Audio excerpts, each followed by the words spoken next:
gróibh chuig an trafi sean seo Spraoi le Gaeltacht UCD.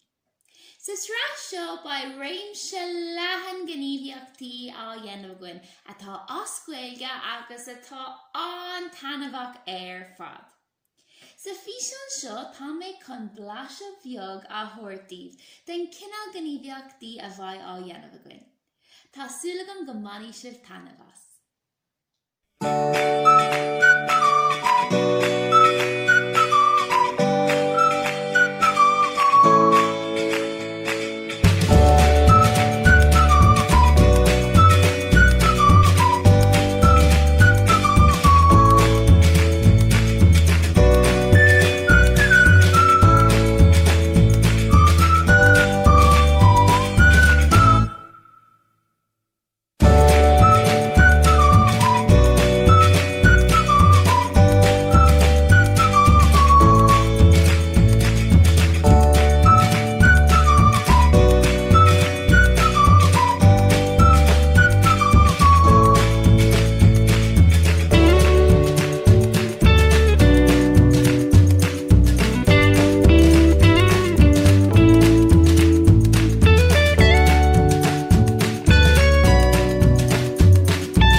As cuid na gníomhaíochtaí seo sa bhaile, agus go mbainní sibh tanamhas for good gaeilge a úsáid sa bhaile lehar glan.